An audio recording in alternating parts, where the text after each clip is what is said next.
3 reasons, among many, that I am an atheist. Have you ever noticed that most people are the religion of their parents?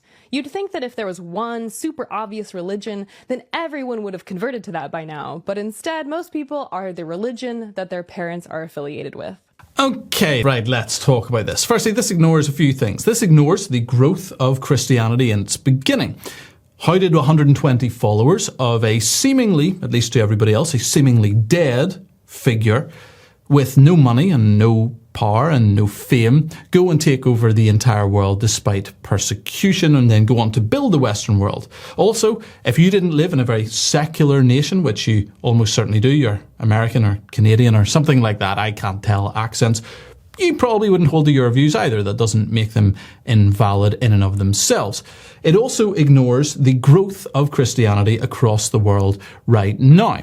In 1949, there were 1 to 4 million Christians in China, somewhere between those two numbers. Today, there might be as many as 100 million. In 1900, in Africa, there was about 9 million Christians. Today, it's 400 million Christians. And the country with the fastest growth of Christianity is Iran. None of this happened because of some political move. It happened because people spontaneously came to the faith. If there is a God, then he must be a really horrible person. It's not uncommon to hear believers say, "Oh, God saved my baby, what a miracle," even though that same God is completely ignoring all of the babies dying in extreme poverty across the world. It seems to me like God favors those who already live in affluent societies who have access to great medical care. But if you bring this up to believers, they'll say some nonsense about how God has to test some people.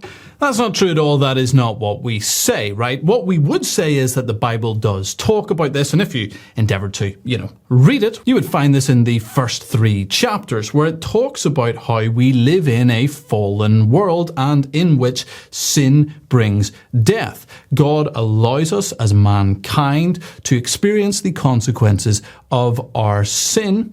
And furthermore, if there is no God, if these babies are just a bunch of atoms, which is exactly what we all are and no more in an atheistic worldview, then their deaths are completely meaningless, whether born, unborn, doesn't matter. But in the Christian worldview, the deaths of these babies absolutely matters. Let's keep going. There's also just no evidence that God exists. And sure, I've heard tons of personal anecdotes about miracles and seeing things that couldn't be explained. But to me, every time I hear a story like that, there's always a more logical explanation for the phenomenon. Some say the human body is evidence that God exists, but it's riddled with design issues. We get addicted easily, our eyes are too weak, we need surgery constantly, and before modern medicine, women died in childbirth all the time. Okay, so apparently there's no evidence that God exists. Now, what's he said at the end? Just go back to the previous argument. Yes, our bodies are designed. They are also fallen. But what about this? What about if there is no God, then all of this that we see around us had to come from nothing, but nothing cannot produce something. What about the fact that without God, there is no objective moral standard, and yet we cannot live without objective moral standards? What about the overwhelming evidence for the resurrection of Jesus? And yes, the irrefutable evidence of millions of miracles happening across the world right now. If you don't believe that, please check out Testing Prayer by Candy Gunther Brown or the book Miracles by Dr. Craic.